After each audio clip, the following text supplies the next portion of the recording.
AV all set up. Welcome, my name is Angela Baines. I'm a member of the Early Career Scholars Committee. This symposium is sponsored by the Early Career Scholars Committee.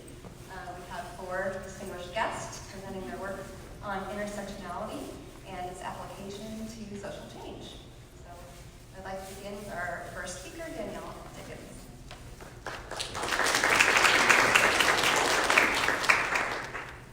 Good morning, everyone. Once again, my name is Danielle Dickens. I am an assistant professor in the Department of Psychology at Spelman College. And I'll be presenting on a theoretical paper that was published in a special issue of the Journal of Vocational Behavior, particularly looking at theories to explore and understand identity shifting among Black women in the workplace. And this research came about particularly because of my own experiences as a student at a HBCU Spelman College, transitioning to graduate school at a predominantly white institution, and then teaching at a predominantly white institution, and then now back being a faculty member at a HBCU. So first I'd like to start off as a particular example of the experiences of Black women in the workplace, particularly as it relates to grooming policies. So, as an example, in 1981, Renee Rogers worked for American Airlines for 11 years, and she wanted to wear her hairstyle in cornrows, a type of braiding style. And so they told her that she could not wear her hair in that particular way because it was unprofessional, but she could wear her hair in a bun. So she refused to do so, and they fired her. She sued them, but she lost her case. And then we fast forward to 2010. Chastity Jones went in for an interview at Catastrophe Management Solutions in Alabama, and she was hired on the spot. After she got her job offer, they told her that she could not wear locks because locks were deemed as unprofessional, and they went against their grooming policy. And so she decided that she wasn't going to cut her locks, and they rescinded the job offer. So then she also sued them, but then she lost her case. So these experiences are examples of, really speaks to intersectionality and the extent to which that Black women have these intersecting identities, and that leads to this double marginalization of being both Black and woman. And also these experiences or cases not only speak to Black women's desire to wear their natural hair in the workplace, though we have that right to do so, but it also speaks to the ways in which the U.S. legal system defines race and racial discrimination in the workplace. And then also it speaks to how these Black women were pushing up against stereotypes to assimilate to the white standards of beauty and professionalism in the workplace. And this is also consistent with research by Perception and Institute saw that Black women do experience these biases as it relates to their natural hair. And particularly what they saw was that white women had both implicit and explicit biases as it relates to Black women's natural hair in their studies. So they perceived natural hair as being less professional and less beautiful compared to straight hair. And so as Black women are the token or the only one in the workplace, they experience both race and gender-based discrimination. And they cope with these experiences of discrimination in different ways. And so these examples are Black women pushing against and fighting against the experiences of discrimination. But also, on the other hand, Black women may cope with the experience of discrimination by engaging in identity shifting. And so most people are familiar with code switching, right? Altering the way that you talk in certain environments. But code switching is just an example of identity shifting. And so how identity shifting is conceptualized is that it's code switching, altering the language, the way that you talk, but it's also altering the way that you behave, your self-presentation. So deciding to, if I'm gonna wear my hair natural or straight for a job interview. And due to the lack of power and privilege, people may decide to shift their identities for different reasons. Maybe to accommodate others, to confront stereotypes, but also to enhance in their social and professional advancement. And so research has been explored in order to look at shifting among Black women in the workplace.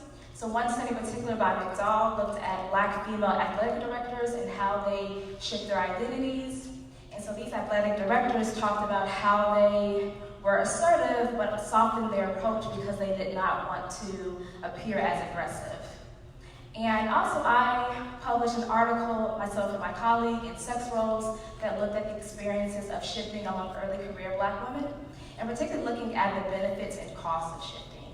And so a lot of my participants talked about how they had a lot of mixed feelings as it relates to shifting, that they knew that maybe it's going to help me in terms of my social and professional advancement, but I feel like I'm not being able to be my true authentic self in the workplace. So as an example, this was Jessica. She was 26 years old and she worked in student affairs. And she said, I probably try not to be as aggressive, threatening sounding, and acting because I don't want to be labeled as a mad Black woman. And so majority of, if not all of my participants in this study said that the number one reason why they decided to alter or change the way that they acted and behave in the workplace was to confront the stereotypes, right? The stereotypes that Black women are these nurturing mammies or these aggressive sapphires or the strong Black women. And so particularly within the paper that was published in Vocational Behavior, we looked at theories, existing theories that have been used to understand identity shifting. So particularly identity shifting, also referred to as identity negotiation, was first established within the communication studies by one scholar, in particular Dr. Ting Toomey, created identity negotiation theory. And so this theory suggests that individuals feel included in environments where their identities are endorsed, and in situations where their identities are not affirmed, they're more likely to negotiate or alter their identities. And so as an example, she and colleagues looked at particularly individuals who are tokens or the only ones in the workplace, and saw that when someone is tokenized in the workplace, that they'd be more likely to shift and alter their identities. So building off of the identity negotiation theory, Dr. Jackson came up with this cultural contracts paradigm. And so this makes sense of how identities are maintained and shaped on a daily basis. And so what Dr. Jackson argues is that individuals go into situations, particularly if they're engaging in intercultural communication, and they decide or sign one of these three contracts. And so the first one is the ready to sign contract. So this is where individuals decide to assimilate to the dominant culture. So if as a Black woman in the workplace and I'm being confronted against with these stereotypes that I'm aggressive, then I may alter the way that I talk and behave so that I don't experience as much discrimination. So that's the ready to sign contract. Also the idea of the quasi-completed contract. So this is where someone straddles the fence between wanting to hold on to their culture, but then also assimilate to the dominant culture. So for example, as a Black woman, I may decide to tone down my voice so I do not appear as being loud or aggressive, but then I may wear my natural hair in the workplace. And so that's an example of retaining some of one's own culture, but then also assimilating to the dominant culture. And then the last type of contract is a co-created contract. So this is where individuals decide not to assimilate at all and they retain their own culture. So the Renee Rogers and Chastity Jones gave examples of this co-created contract. So they decided not to assimilate and to retain their own cultural values. Also, we have the phenomenological variant of ecological systems theory that was created by Dr. Spencer, who's an educational psychologist. And particularly this theory suggests that people's perceptions of societal expectations, cultural stereotypes, and also biases influence how one will adapt within a given cultural context. And so within the study that I mentioned before in sex roles, I applied the PBES model to understand how early career Black women were navigating the workplace. And one of the things in particular that I wanted to highlight from this study is that a lot of participants talked about having this frozen effect, right? So if they were in the workplace and experienced some type of discrimination, they talked about being silent in order to avoid confrontation because they were the only, or the token Black woman in the workplace. So now we have our pictures. And so myself and my colleagues, Dr. Womack at Northwestern University, and then one of my former students who's now a graduate student at Adler University, Treshae, we expanded those theories and provided suggestions for the development of a new model, and then also what are some factors that may motivate Black women in particular to shift and alter their identities. And so, one, we suggested really including an intersectional framework to better understanding the nuances of identity shifting. And so a lot of the research has particularly looked at race and gender, but also looking at how the intersection of race, gender, and other identities such as age, sexual orientation, religion, ability, etc. can contribute to the different ways in which Black women may alter their language and behavior in the workplace. And then also it's important to look at dimensions of identity, particularly centrality, so the extent to which one's identity is an overall important part of one's overall sense of self by scholars and colleagues. So it's possible that for Black women, it feels as though their race and gender is a central part of their overall core sense of self, and they may be least likely to engage in identity shifting. But alternatively, if someone's professional identity is an important part of their overall sense of self, they may be more likely to engage in identity shifting strategies. Also, the idea of respectability politics. So this is the extent to which one believes that behaving in a mild-mannered way or that economic success can alleviate oppression. So I want to read this quote. It says, "There's a lot of respectability politics in general in the Black community, a lot of poverty shaming, a lot of slut shaming. It just naturally happens because the Black community has for so long been in struggle for survival and for so long had to choose the best representative in order to shine for us." And so this really speaks to the systematic oppression, right, and racism. And it's a factor as to why Black people, and particularly Black women, may feel like they have to shift their identities in order to mitigate the experiences of discrimination. So it's possible that Black women who believe in the respectability politics, that they may be more likely to alter the way that they talk and behave. So also in our paper, we provided recommendations for organizations and also for Black women. So particularly, we suggest that a truly inclusive workplace environment should minimize identity shifting, right? So it may not completely get rid of it, but it should minimize it. And so particularly, a lot of the research has suggested this Any model, so all-inclusive multiculturalism, that addresses inclusivity and promotes it. And so particularly, it suggests that organizations should encourage their employees to acknowledge their biases, right, by developing biases training and also the importance of being a bystander in the event that discrimination or discriminatory behavior is happening. And also it recognizes and values the difference between everyone at the organization, and also it engages in active mentorship across differences. And then lastly, recommendations for token Black women. And so while doing this research on identity shifting, out of it came the importance of Black women being able to be their authentic self in the workplace, and particularly what that looks like. And so authenticity or authentic leadership looks like being aware of oneself, self-acceptance, and having these authentic relationships, right? And that is particular to each individual. Like, you know when you are being authentic, when you're not being authentic, particularly within the workplace. And then also another recommendation is to speaking up strategically, meaning speaking up but understanding the political landscape of one's workplace environment. And I think one can do that by having multiple mentors, right? The importance of having mentorship within one's department or maybe at another company. And so I do want to put in a plug that later on today at 3:15, I'm a part of an interactive discussion. We'll be talking about how myself and my two colleagues have sustained a mentorship program for Black women across different career stages. And then also, it's important to understand that there are benefits and costs to engaging in identity shifting for Black women, but there's also benefits and costs to being their authentic self in the workplace. And so that's why Black women, they feel pressured to engage in identity shifting behaviors because of the fear of the negative consequences. And so we saw in the examples earlier with the examples of the grooming policies and how they affected Black women, that those two Black women confronted the experience of discrimination, and then they ended up being fired from their jobs. And so I always particularly say that it's important to create a balance, right? That being in, as the token Black woman in the workplace, that there may be some times you may feel like you have to shift or alter, but you shouldn't shift or alter important or core identities that are important to your overall sense of self.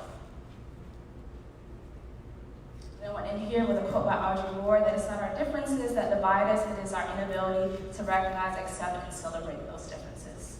Thank you. We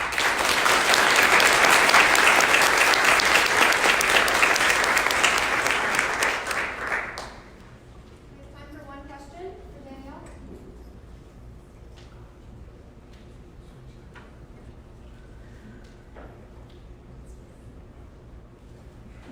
So thank you for your talk. I thought it was really interesting. I'm interested in hearing a little bit more about your thoughts about the trade-offs between identity switching and authenticity. In particular, do you think it's ever possible for somebody who has two stigmatized minority identities to approximate the same level of support that you might get from like one person that has both? So, for example, black women with a black woman mentor. But like if instead she has like a white woman mentor and a black man mentor, do you think it's possible to achieve the same level of support, or what are some of the trade-offs there? Support in terms of the mentorship and the racial and ethnic identity of the mentor.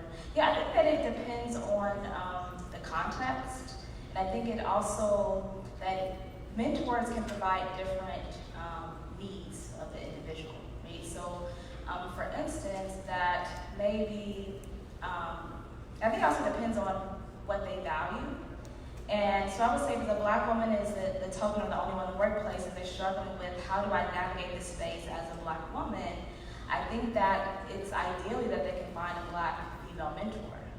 But now maybe the white woman mentor can help them in terms of understanding the political space of the organization, but they may not be able to assist them with what it's like to be a black woman in that given space.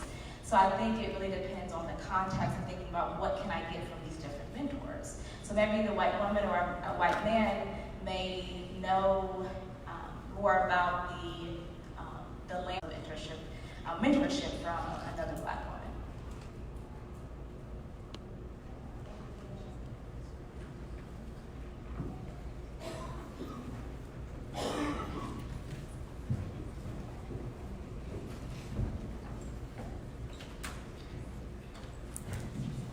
Good morning, everyone. Hi. I'm going to do triple duty, 3 devices up here. Let's see if I can make this work. Thank you for joining us. That was a great presentation, and I want to move quickly through mine so that we can hear the other two and then have a lively discussion about applications of intersectionality. I'm Dr. Grzanka from the University of Tennessee, and this is a co-authored paper with Ryan Watson at the University of Connecticut and Elliot Spengler, my student in the Counseling Psychology program at UT. So this project really began in the question about what psychologists mean when they say intersectionality, and a return to one of the earliest academic texts in intersectionality studies to clarify what we're talking about when we say systematic inequality or interlocking systems of oppression. I'm going to speak briefly about the complex relationship between intersectionality and minority stress theory, particularly when it comes to the study of sexual or gender minority people of color. And I'm going to suggest that intersectionality really helps us understand the role of race and other social identities beyond the logic of moderating variables in stress processes and health inequalities. I'll tell you about the results of a nationwide study of sexual and gender minority youth in which we use latent profile analyses to operationalize structural intersectionality. And then I'm going to point to some questions about how we might take a person-centered approach to not only studying but intervening in harmful systems. Okay, so in the interest of time, we have a very little of it. I'd like to condense a 30-year conversation in psychology about intersectionality. This is somewhat reductionist, but I think it communicates the gist. So first, the canonical social scientist says, what really is intersectionality anyway? And then the feminist psychologist, typically a woman of color, says, we already told you, but here it is again. Then the canonical social scientist says, sounds like a buzzword to me. And then once again, the feminist psychologist says it's not a fad, it's people's lives. To which And then perhaps the canonical social scientist says, okay, but how would we actually do that, methodologically speaking? And then I was about to say social psychologist, and that's really kind of what I mean. Then the canonical social psychologist interrupts the feminist psychologist to say, wait, I've been doing this all along, actually. My research on X construct is actually really diverse. I've got lots of interaction terms, hence intersectionality. Now, for all the hand-wringing about what a black box intersectionality is among psychologists, there seems to often be a reluctance to turn to early intersectionality texts for insight into what it actually is and how intersectional analyses might be implemented methodologically, as if there's nothing to be learned about psychological methods from non-traditionally trained psychologists. But in 1991, Kimberly Crenshaw laid out what could be translated into a research program in the social psychology of intersectionality. She outlines actually in this piece 3 different forms of intersectionality. The first is representational intersectionality. She actually introduces it last, but in the order that I'm going to talk about them. This refers to controlling images, representations of women of color, specifically that restrict their life chances, and this has been operationalized and studied empirically by people in political science, sociology, and even in psychology by people like Warren Gerald, Elizabeth Cole, and Lenny Savory. Then we've got political intersectionality. This represents the restriction of black women's life opportunities in civic life, in state institutions. Again, has been studied in psychology. The resistance to political intersectionality as in the form of coalition making has been extensively researched by Liz Cole, her student Zakiya Luna, also of course by Kimberly Crenshaw in her work for the United Nations. But then finally, in the piece that I'm most interested in talking about today is structural intersectionality, which I argue is actually what psychologists typically mean when they invoke the term intersectionality. So, let's see if this will work. In 1981, Crenshaw says, structural intersectionality is the ways in which the location of women of color at the intersection of race and gender makes our actual experience of domestic violence, rape, and remedial reform qualitatively different than that of white women. And she writes, where systems of race, gender, and class domination converge, as they do in the experiences of battered women of color, intervention strategies based solely on the experiences of women who do not share the same class or race backgrounds will be of limited help to women who, because of race and class, face different obstacles. In 2000, in a report to the United Nations, Crenshaw says that structural intersectionality denotes, quote, a full range of circumstances in which policies intersect with background structures of inequality to create a compounded burden for particularly vulnerable victims, such as gender discrimination toward women who are already marginalized due to race and or class. And in my own work, I've identified structural intersectionality as charting the material consequences of intersectional oppression and describing particular forms of oppression. In other words, when psychologists talk about intersectionality as a thing, as an empirical phenomenon, a situation, a circumstance, they're often referring to structural intersectionality without qualifying it as such. Notably, Crenshaw writes that structural intersectionality can be really difficult to see through traditional lenses, even when race and gender are being accounted for statistically, even when they're both being taken into account. And that's a point that I'll stress throughout this talk. So in other words, understanding experiences of multiple marginalization takes more than adding or controlling for variables. So now switching discourses a little bit. Meanwhile, the vast majority of work on LGBT and sometimes T discrimination has been conducted using the minority stress model.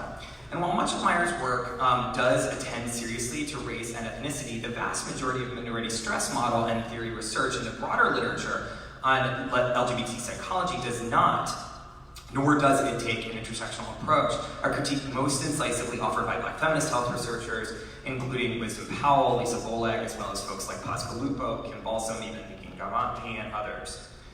So further, Hatzenbuehler's widely adopted and closely related psychological mediation framework similarly positions identity variables as potential moderators of minority stress. So in other words, Hatzenbuehler suggests that the link between heterosexism and negative health outcomes is mediated by individual psychological differences, such as personality variables, that may be moderated by other identity variables, such as race and ethnicity.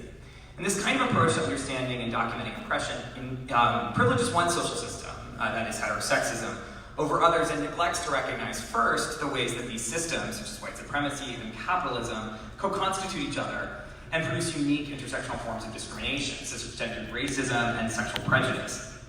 And secondly, that the lived experiences of individuals who are socially positioned at the nexus of intersecting inequalities, such as queer and gender non-conforming people of color, are well accounted for by this.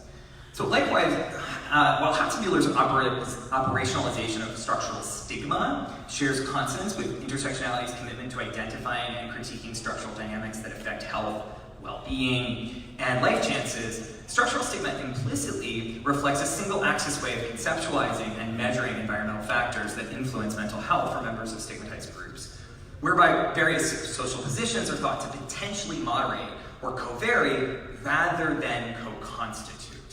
So further, Hatzenbuehler suggests that unique effects of structural stigma should be explored with, quote, individuals with intersecting identities, end quote, which I would argue denies that all people have intersecting identities that produce privilege and oppression, including prototypically white, middle class, and cisgender sexual and gender minorities, which is a point stressed by intersectionality scholars such as Vivian May, as well as Kim Case.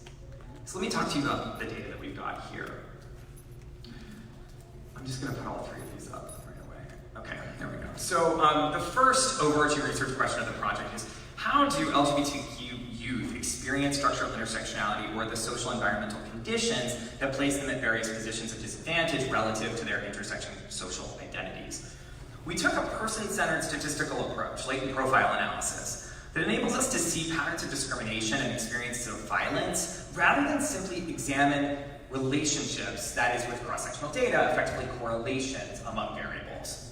Our goal here was to operationalize structural intersectionality in a diverse sample of LGBTQ youth and illustrate a methodological approach that moves beyond traditional barriers to quantitative intersectionality, a topic that, if any of you are even slightly read in the intersectionality literature, is one that preoccupies psychologists. How do we do it? How do we do it? How do we do it? Okay, I'm not trying to make fun of anyone.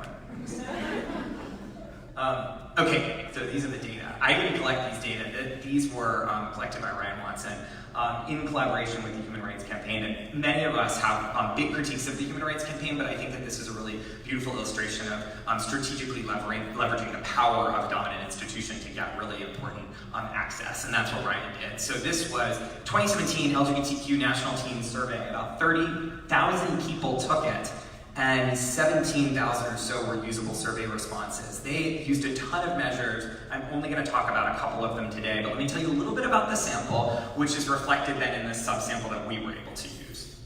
So we've got some racial diversity here. It is a majority white sample, but 6% African American, 1% Native American, 4% Asian American, 12% Latinx, 15% multiracial, another 2% identified as other. We've also got some sexual orientation diversity. Notice that we've got just a slim majority are gay and lesbian identified, lots of bisexuals, some heterosexual identifying folks, and something else, which reflects contemporary trends in youth identities. We've got a majority cisgender population, but a lot of non-binary folks, and 10% were trans. On to the data analysis. The reason why our sample is so much smaller than the total usable sample is we had to clean the data for any massive amounts of missing data with regard to the measures that we were using. So that's why you're seeing this number of 7,862 participants. We conducted latent profile analysis on 2 scores of 2 sets of items: motives for bullying, and you'll see those in just a second, and then experiences of violence that the respondent thinks is due to their sexual and or gender identity. We also examined a number of predictor variables rather, via if you're familiar at all with like profile analysis, the 3-step procedure, which involves binary logistic regression, in which we can look at dominant versus non-dominant groups in a binary framework. It's limited, but it has some predictive capacity that's really important, I think. And then the outcome variables we used the very new BCH method, which is another strategy to keep these classes stable as you start adding additional variables into the model so that the model doesn't fall apart. And for the outcome variables, we looked at depression using the modified Kutcher scale, and school safety, where the respondent asked, while at school, how often do you feel safe in the gym, in the classroom, etc. And then those are aggregated into scales. So you can see the colors good. I thought we would be totally screwed if that washed out. Here we go. Okay, there's a lot, but let me try to explain this to you briefly. The 5-class solution was the best fit for our data according to a variety of metrics produced by the latent profile mixture model in M+. We first named the profiles and then proceeded to analyze the predictors using the 3-step procedure, which has been shown to maintain model stability when multiple predictors are entered.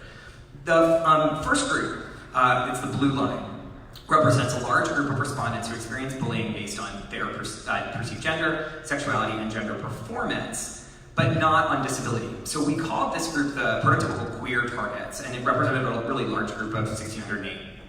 The second group, the yellow ones, were 500 who experienced moderate levels of bullying relative to the queer targets, but also experienced disability-based aggression. The green line is the third group that reported less bullying based on identity overall, though recall that this question does not actually suggest that they're not being bullied. It's just that they're not attributing any teasing or harassment that they're experiencing to one of those identities that you see on the x-axis. The fourth group is very similar to the second yellow group in terms of moderate attribution of bullying to identity, but they did not have that spike in disability-based harassment. And the final groups experienced the most identity-based bullying, similar to the blue, but queer targets with a big spike in the amount of teasing and harassment that they experienced based on their disability status. And we called this profile queer disabled targets. All of our demographic predictors significantly predicted class membership relative to other groups. So I'm not going to go through the full regression tables, but essentially what this predictor analysis enables us to do is say, relative to this other group, how likely is this person of this identity likely to be in X group? So it's a series of comparisons across all of the groups. And what this is the sort of gestalt of what we found. Whereby membership, white people were more likely to be in the low targets group when compared to virtually all of the other groups. Relative to the low targets, and even sometimes when compared to the moderate and queer-only targets, people of color were more likely to be in the groups that perceived the highest levels of identity-based motives for bullying. Interestingly and somewhat unpredictably, our monosexuals, that is people who identify as gay or lesbian or straight, they experienced more teasing and harassment based on their identities than non-monosexuals, which is likely attributable to different levels of outness for gay and lesbian youth when compared to questioning and bisexual respondents. When compared to the low target group, for example, monosexuals were more likely to be in the other classes. Now, not surprisingly, binary gender individuals were more likely to be in the low target group relative to the highly targeted groups, and non-binary folks were more likely to be in the queer targets group than the low target group. And finally, cis youth were far more likely to be in the low target group than any other group. I want to show you just really briefly, then we looked at depression as an outcome. And what we see is the folks who are experiencing, there are significant differences between all of these levels of depression, reported levels of depression. And the low target group had the lowest levels of depression. They're represented by the green bar. The highest group is the group of nearly 400 people who are experiencing the most identity-based harassment at school. Oh, excuse me, sorry. That's because I forgot to advance. There we go. So there's the depression profile. And then here is the school safety. The green ones, those are the ones who are not experiencing lots of targeting. They feel the safest at school relative to everyone else, okay? So that's the kind of gist there when it comes to the outcomes. And all of this is significant, very significant. Let me show you briefly, because I'm running out of time, but I want to show you the experiences of violence profiles as well. This was really fascinating. So participants were asked, in your lifetime, how often have any of the following things happened to you because of your sexual orientation or identity, or because people think that you're a lesbian, gay, bisexual, transgender, or queer? 0 equaled never, then we had once, twice, or 3 or more times. This time 6 profiles emerged in the analysis, virtually all of whom were very high in experiences of verbal insults. And here we go, group by group. We got the blue group, experiences lots of threats, but less actual violence, such as being punched or assaulted. 2, the yellow group, the second largest group, experiences barely any of it. Look, they're all the way at the bottom, they're not getting much of anything. 3, green, it's the highest on threats and physical assault, but not assault by a weapon or sexual assault. 4th, the red group is verbally and physically abused, but not with a weapon. 5, the purple group, is the largest group that's low in physical violence or threats, but experiences the 3rd highest levels of verbal insults. And finally, the 6th profile, which is a sobering one of 250 people. 2nd, we're first in all categories of violence, and notably the group that reports extensive threats with a weapon and a mean of 2.5, with a mean of 2.5 and an average of just over 1 reported sexual assault. That's the pink group. And I'm going to wrap up by showing you, well, first of all, the same patterns of predictions emerged in this analysis, whereby people of color were more likely to be in the groups that experienced more violence, or trans folks were more likely to be in the groups that experienced more violence. And they experienced way more depression. And this one is also, I think, really, really sobering, whereby our groups that are experiencing the most victimization are not feeling safe at school. So I'll conclude by saying that what we found were significant profiles reflecting different perceived motives for bullying across identities and experience of violence. And what we found is that race matters in terms of profile membership, and so does gender identity and sexual orientation. But that these dynamics would be obscured if we simply took a multivariate analysis approach where we just wanted to see, does race predict to correspond with, rather something else. So by looking at these profiles of violence, the experiences of institutional membership, and then exposure to harassment, bullying, and violence in these institutional settings, I think we get a much more robust and analytically explanatory perspective on how intersectionality works. The question that I think is exciting, that I don't have the answer to, is how can we use, as Crenshaw demands, these person-centered kind of approaches that take intersectionality seriously, not only to understand these phenomena, but then develop efficacious and sensitive interventions into them. Thank you so much.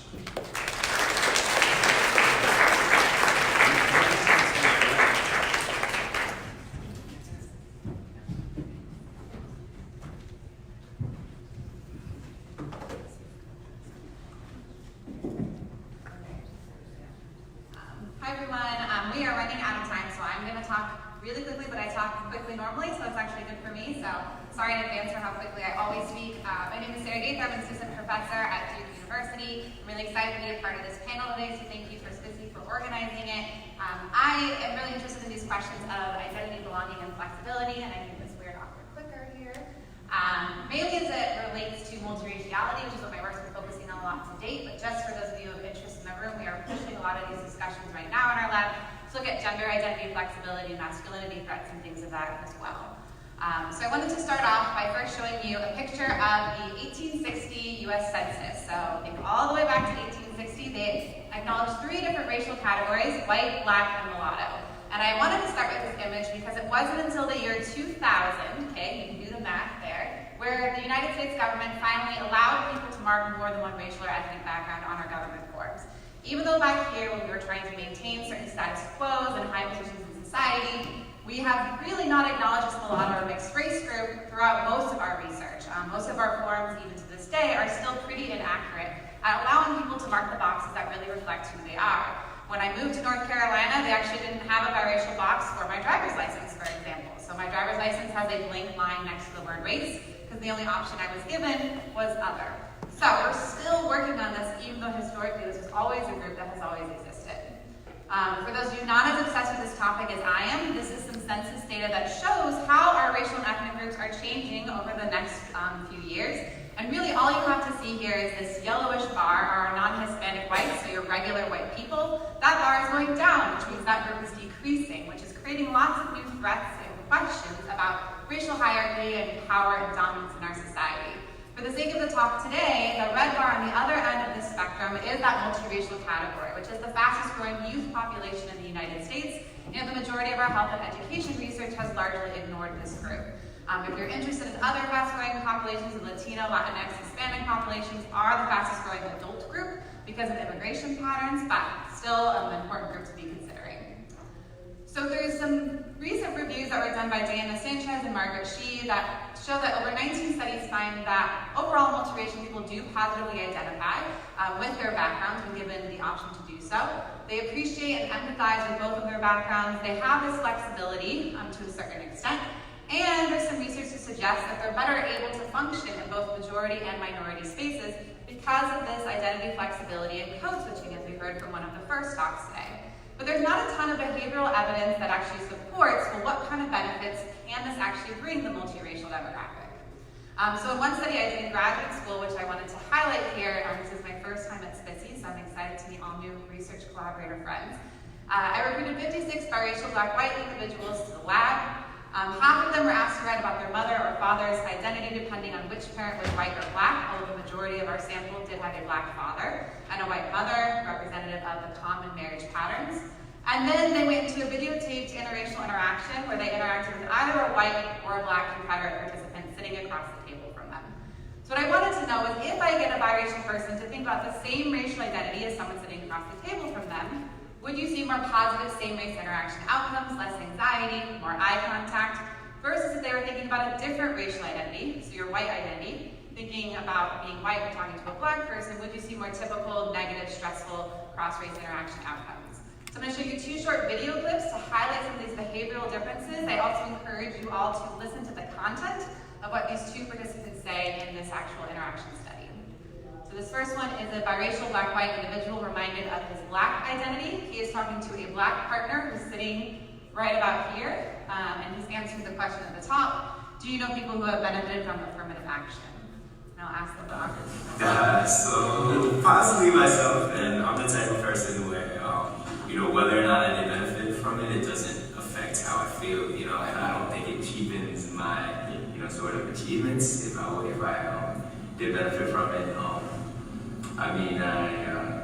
I don't know people who can say that, like, they know 100% that they benefited from an affirmative action policy, but I think in general, the fact that it's there does allow for more people of color to achieve, to reach goals that they might not have otherwise reached.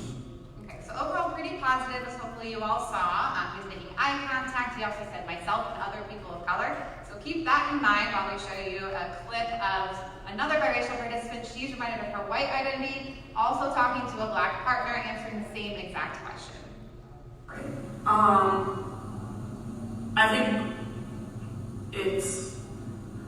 I think affirmative action has benefited people I know. Yes, I think. But then you should elaborate for this part of it. Because, as I said, it gives equal opportunity, so I think you want to benefit from that.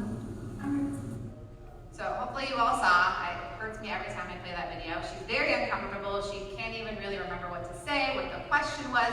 She's not making any eye contact. For those of you who are savvy enough, you maybe saw her look in this general direction. That is where the video camera was set up, almost like, oh God, I'm being videotaped right now and this is horribly uncomfortable for me. So a simple identity mindset caused strong behavioral differences for these biracial individuals by just getting them to think about one of their racial identities over the other. As a good social psychologist, I wanted to also measure at the end of this study.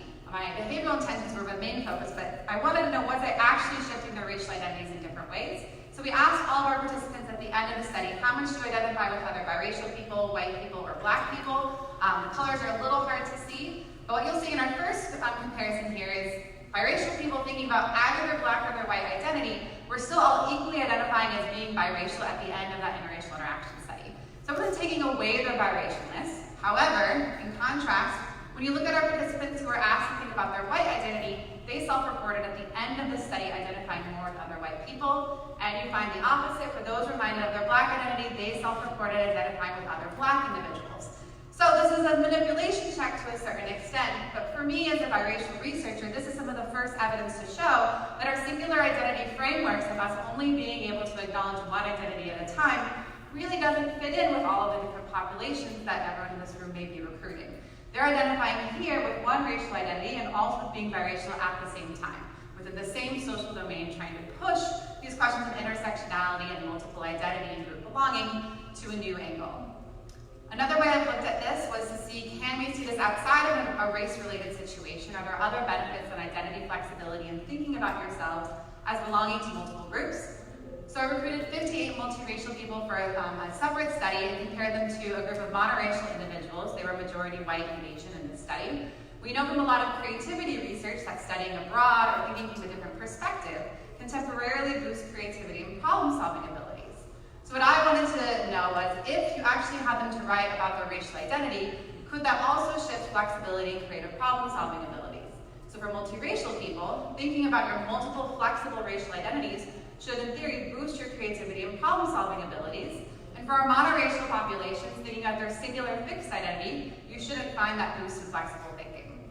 How we measured this was using a very common creativity task known as the remote associates test. So here, you want to find a fourth word that equally associates with all three of those words. I would say think of your multiple identities, and maybe you'll find the answer. But the answer here is house. For house paint, dollhouse, and house cat. Okay, so this is a flexible associative thinking task to measure creativity. And what we found was exactly what I expected. That for multiracial people reminded of their flexible racial identities, the fact that they belong to multiple groups, that caused them to solve significantly more of that creativity, flexible association problem compared to multiracial people who were not reminded of their identity. Okay, importantly, not reminding them, they perform just the same as all of our monoracial participants. So it's not to say that multiracial people are walking around the world naturally more flexible all the time, but they represent, I think, a unique pathway for us as researchers and scholars to consider. That when you consider the multiple groups that all of you in this room belong to, you can actually view your world in a different way. And we did the same exact study with another group of monoracial participants, asked them to simply think about their multiple identities, and you find then the same boost in creativity and problem-solving responses. But there's also negative outcomes for a lot of the biracial work that I do. That same review paper shows that really a lot of multiracial people form difficulties in forming a true sense of self. They question their identity. They don't have that group of belonging that is so highly cited in a lot of psychology research. And these questions of what are you? These questions of where are you from? What group are you? And the constant social exclusion and identity denial that we know a lot of ambiguous and light-skinned minority populations face. These all lead to a number of negative downstream mental health consequences, and so our lab is trying now to look both at the perceiver side of how people categorize multiracial individuals, but also what does this identity denial experience do to a biracial person in a specific social setting. So in some recent work that we're waiting for a decision from the Journal of Social Issues right now, so if you're in the room, we're waiting. We just finished this data collection recently for a grant that we got from the Russell Sage Foundation, and we recruited 119 biracial individuals. I'm almost ready for that. Hold on. You can play it now if you want, though. Just play it. I'll explain the context. He's a biracial person. Based on the survey you did before coming in, you actually have to be white for this. What? You have to be white for this study based on the survey you did before coming in. I am white. Okay. I mean, it's like my mom's Cuban, but like she's white. Yeah. So hopefully all of you can hear that audio. So to give a little context for this study that we are running, we're really interested in recreating this identity denial, identity questioning experiences that we know biracial people face. So we recruited a number of biracial people to the lab. They didn't know it was because they were biracial. They show up about 40 minutes into the really super boring study that they were doing. A second experimenter, in this case you saw a white experimenter, so we tried to use most often to make that threat as salient as possible. And he would come in, look at his clipboard, look back at you as a participant, and then say, you know, you're supposed to be white to be in this study. I don't understand why you're here. It's really mean. There were some tears in our lab, I'm not gonna lie, but this was actually the favorite study, quote unquote, from all of my undergrads to run at Duke, because they really enjoyed being mean to everyone. But everyone got paid afterward and debriefed and all that stuff. But we're really interested on if you deny someone's biracial identity, both a racial identity they have or a racial identity that they don't have, do both of these types of denial experiences impact a biracial person's health outcomes the same way? So this is actually one of the first health studies ever run with a biracial sample. We actually collected saliva samples to look at cortisol responses. And we do find, as you would expect, boosts in cortisol and spikes for the stressful experience that they have here. And we did compare them to a bicultural sample of Asian American individuals, and we find they were both equally stressed out. However, biracial individuals don't recover quite as quickly from this stressful event compared to Asian Americans.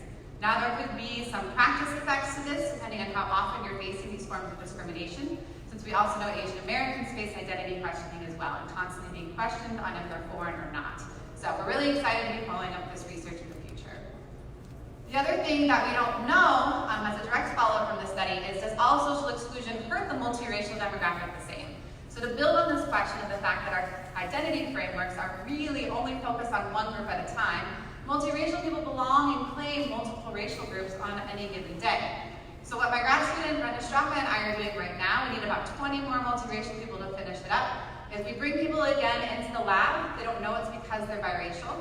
There's a very elaborate cover story. This is an online social game. For those of you who know Cyberball, this is a very salient social exclusion task that makes everyone feel like crap, even though it doesn't look like it should. If you're not familiar with this method, you would be the participant at the bottom, and you would get the ball for the first 2 rounds. You get to choose whoever it is you want to throw it to, and then you'd never get the ball again. And the other 3 people on the screen have a dandy time playing with this virtual ball, and you're never included ever again for a whopping 4 minutes straight. So think for 4 minutes sitting there in silence. We've also had tears in our lab in this study as well. A lot of comments, this reminded me of high school, et cetera, et cetera. I know, feel it. They also get paid in deep breaks, I swear. We do nice things too to our participants. But what we're interested here is we're actually randomly assigning these biracial individuals, these are biracial people from any background, and having different racial identities as excluders in this social tribe. So here, this is an example for a biracial black-white participant. They would either be in a high status exclusion, that would be their white identity, so all of their players would be white, excluding them in this context. Here you'd see their low status identity, their black identity excluding them. And then we have a third condition, which is a racial outgroup, a racial identity they don't belong to. Though all three of these exclusion contexts hurt a biracial person the same, right now our preliminary data suggests that this outgroup still hurts, but not nearly as much as either one of their in-groups. But their in-groups actually hurt them for different reasons. Being excluded from your high status white identity for those people in our sample who do have a white identity tends to hurt because it's an aspirational, I can never be in this high status group context. However, for people being excluded by their lower status identity, this tends to relate to a more internal, personal sense of motivation to be included in that group. You really want to belong to minority identity. We know most biracial people claim their minority identity more than majority identity. So both of these are seeming to hurt, but for different motivational reasons. So just to quickly wrap up, since I am out of time, we recently did a meta-analysis looking at some of these questions of perceivers on how people categorize multiracial people. This type of descent theory is something that's used a lot in psychology research. However, when we looked at this factors across 135 studies, we found only 15% of all of these papers actually use participant race as a factor.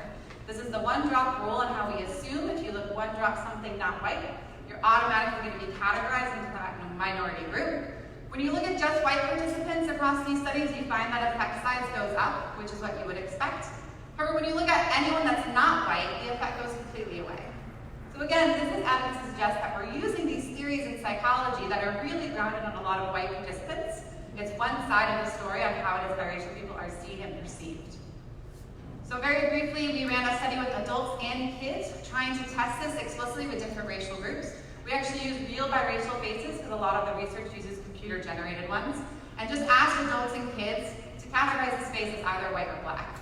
What you see here, only white adults show that type of descent outcome, as expected from the meta-analysis. Black and Asian adults are actually categorizing these faces more often as white, or as their dominant outgroup. It's one way to consider that. And biracial adults are at chance levels, meaning they don't have a bias in how they see these faces. And we replicated these same adults with a sample of young children from the Chicago area as well. So really these questions of how it is we see multiraciality, the groups that belong and don't belong in our society, really need to be pushed to consider who is seeing these people, who are treating these people in different ways, and what kinds of threats are maybe our forms creating on a daily basis.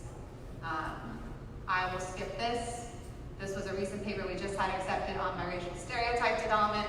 For those of you who are interested, the only universal stereotypes for biracial people: beautiful, ambitious, attractive, and family-oriented. And the word biracial usually means black-white, which means we're excluding a lot of other types of multiracial people when we are having discussions of multiraciality.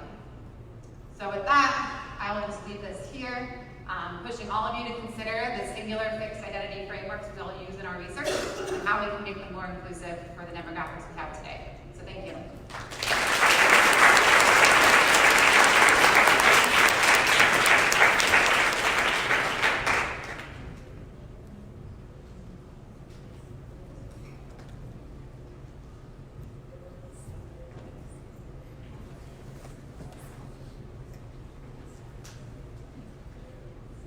Hi everyone, my name is Negin Ghavami and I'm an assistant professor at Loyola Marymount University. Today I will be talking about some of the work that I've done both with children and adolescents in urban school contexts.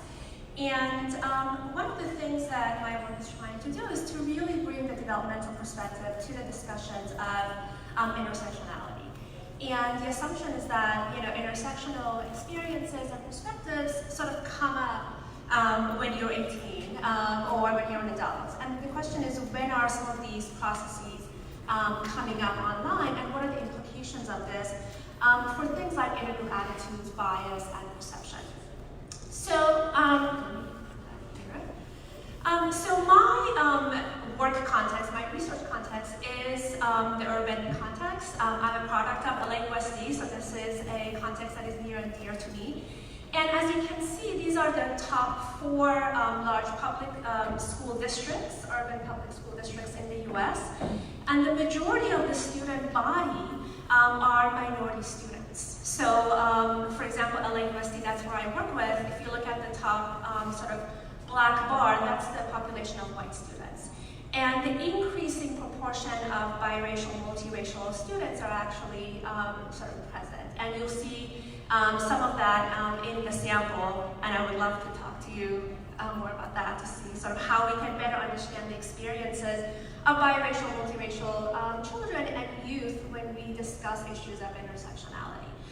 So as we go through this, I want us to sort of think about how intersectionality has been studied and sort of what can we do to better understand the developmental sort of aspect of this. And you know, folks are doing developmental work, Ani Rogers, Ryan Lacy, and other folks are doing, but again, we sort of need to better understand when do these processes come online and what are some of the important aspects for identities. So in today's talk, I'm going to sort of start with, you know, a few sort of major goals and see how long we can get, what we can get through because we're running out of time.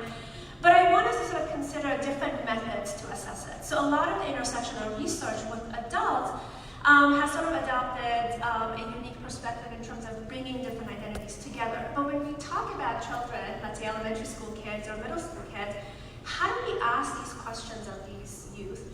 And what are some of the ways that we can capitalize on the things that already exist to try to capture their intersectional representations, perceptions, and biases?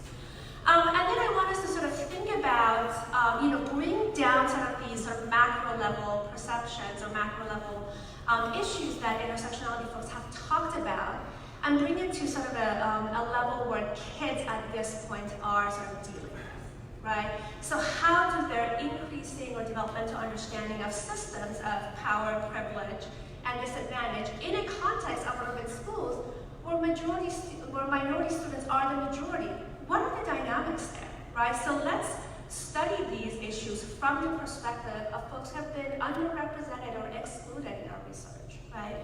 And then finally, try to investigate how context, and I define context broadly, so whether it's racial ethnic diversity of the school setting or the cross-race, cross-ethnic friendships, how might that sort of shift or modify some of these processes? Again, these are really broad goals, complex issues, and I'm not going to say we're going to resolve all of this, but we're going to start the conversation. So one of the questions that I'm really interested in is how do we assess and understand these biases at the intersections? And I'm going to sort of illustrate a couple of things in the interest of time that I've done with middle schoolers, as well as my recent project with Rashmina Mistry and Sandra Graham, to get at these processes among elementary school kids. Okay, so using some of these methods that we've come up with. And I invite at the end, hopefully we have time to discuss where we can go from here. So among adolescents, I focus primarily on middle schoolers. So middle schoolers at this really critical developmental period where they're beginning to understand systems of oppression and power and privilege. But they're also beginning to really get a solid sense of their identities and what these identities mean for you know, their interactions with other folks. So then the question is, what are some of the ways in which this understanding shapes the way various identities come together to shape their biases? Okay? So the question that I'm particularly interested in this particular project, these are among middle schoolers, is how do race, ethnicity, gender, and sexual orientation, 3 critical identities at this age, I mean there are other identities like social class, disability, and so on, you know, come together to shape intergroup perception and attitudes, and in particular on stereotypes, prejudice, and behavioral tendencies. So just to sort of concretize this, so when you look at a picture up here, like Taylor, who's Latina, identifies as Latina, and Alan, who is white, and Carl, who's African American, and they're all cisgender and identify, you know, as straight or as sexual minority. What are the ways in which different attributes or different characteristics of the peers come together to determine or shape or influence the way our participants sort of see them, interact with them, and so on. Okay? So again, I'm not going to have time to go over the sample, but the sample is large, over 3,000. We visited 6 different urban schools in the Los Angeles area, and the sample is diverse. And about here, this is again a sample that we don't necessarily see in research in general. So here, about 6% of the population identify as white, and the rest as racial ethnic minorities, with 51% about Latinx. So the school district is quite diverse, but again, sort of some of it is reflected here. And in this sample, none of the students at that time, so these data were collected in 2014, 2015, identified as transgender or gender queer. So they all sort of identified as cisgender. So one of the ways that I wanted to assess this, and for those of you who've seen my work before, I tried to come up with developmentally appropriate ways to assess intergroup attitudes. And at that time, Facebook was popular. It no longer is, and folks use Instagram and Snapchat and other things, so that was back then.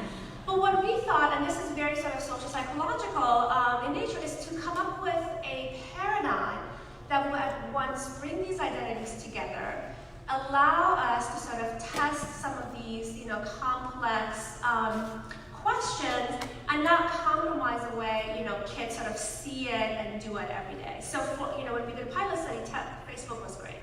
So as you can see here, there is very little information. There's a picture and a name to denote different identities, and there is, you can't probably see it, but sex of the person, female, and who this person is interested in dating to denote sexual orientation. Okay, and we did a manipulation check, and these profiles varied in gender, race, ethnicity, and sexual orientation. And then after they viewed the profiles, they answered a series of questions about this particular profile. Okay, and those questions included, again, I've done other things. So, for example, social class position. So, do you think the family background of this person, they come from a family who is working class, middle class, rich, or super rich? And then ask them questions about, for example, there are stereotypes. Do you think this person is smart, aggressive? Do you think they're more like similar boys or similar girls? So there are a series of other questions, and I'm happy to talk about it at that point. So what we found was that, again, this made sense to them. It brought these identities together, not in a way that was sort of contrived, but it was in a way that was sort of organic for them. And when we asked them at the end, they sort of didn't say, oh, this was weird. They're like, oh yeah, that makes sense. I do this all the time.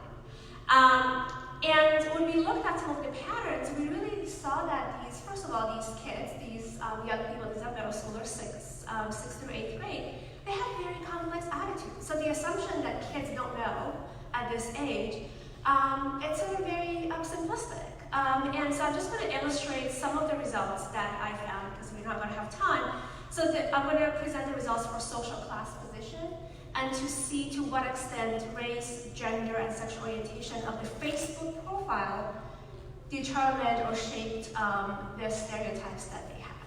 Okay? So, just to sort of give you a heads up, so the Facebook profile's race, ethnicity drive perception of social class position of the Facebook student. So given all of these identities, what really dominated their perception was race, ethnicity of the Facebook profiles. So in this case, students perceived Black and Latino Facebook profiles and categorized them as more likely to be classified as poor and working class. By contrast, white and Asian Facebook profiles were more likely to be classified as rich or super rich. But when we looked at sort of middle class, we found that, first of all, many, all categories, all Facebook profiles were likely to be categorized as middle class, but in particular, Asian Facebook profiles were more likely to be classified as middle class. So again, what this suggests is that there are some, these attitudes are complex, and when you sort of look at them together in this organic way, still certain aspect dominates perception. And it's consistent with what we sort of would expect sort of society to show based on these stereotypes and systems that are present. Okay. All right. So what about children? So this is one of the more recent line of work that I'm doing with my colleagues and Ghavami and Rashmita Mistry, looking at sort of similar processes and seeing, well, how do children, as young as first grade or second grade, sort of look at these processes? And there are work that shows that even younger kids have these complex intersectional sort of biases or perceptions or preferences. So how do we do it with kids? So Facebook is popular, or Snapchat, or Instagram is popular with middle schoolers, but what about younger kids? So what we decided to do was, well, let's capitalize on the things that kids do, and we use Bitmojis. I don't know how many of you have Bitmojis on your phone for yourself. Yeah. So we asked the same questions, but tried to sort of operationalize it in a way that would make sense to kids. So we asked, how do race, ethnicity, gender, and gender expression? So at this age, in your elementary school, sexual orientation is not necessarily at the forefront, but gender expression is, and we have tons of evidence to suggest that. And social class, and this is the influence of Rashmita Mistry, so bringing in, given that kids are, in these very sort of complex contexts, how do these identities come together to shape the intergroup behavior of kids? So I put intergroup in quotation because we are talking about things like inclusion and exclusion in an ideal classroom. So if you were to think about your best classroom, who do you want to include in that classroom? Who may you not want to necessarily include in that classroom, right? So it's sort of a proxy for intergroup behavior, okay? So we're just starting this work, and we visited 2 urban elementary schools in Southern California, and we surveyed 2nd graders and 4th and 5th graders. And again, as you can see, this sample is quite diverse, and we had 38% multiracial, biracial kids. So this is, again, we were quite surprised by the high percentage of that.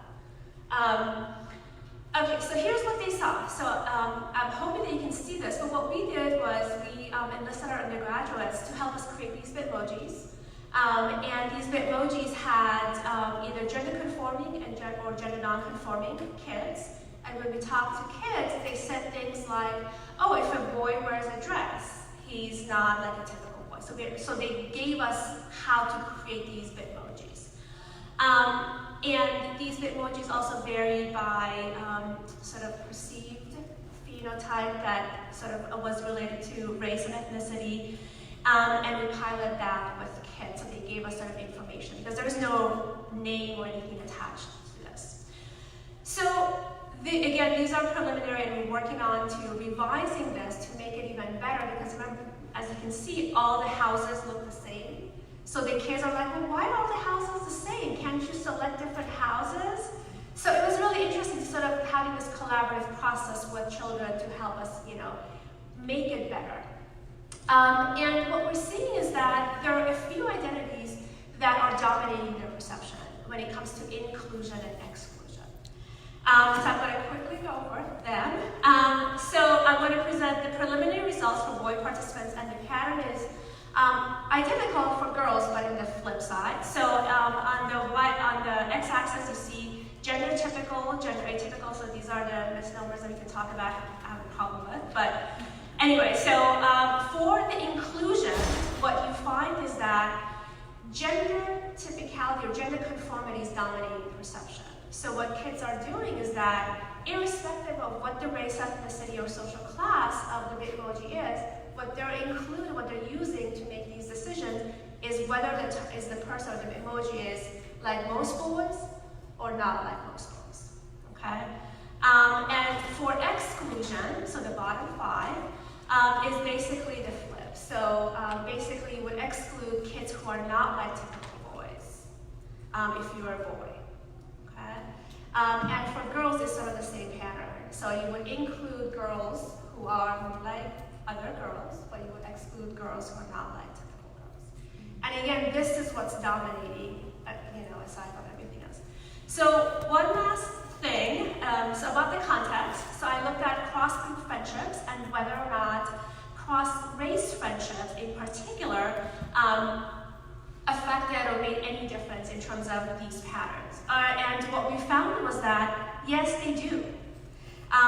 The bias that children demonstrated was attenuated the more cross-group, in particular cross-race, cross-ethnic friendships that they have. So there is something about having cross-group friendships, maybe being exposed to different norms of gender expression, different ways of being, that really attenuate some of these processes. Okay? So I'm going to stop and leave this for you to look at. Thank you.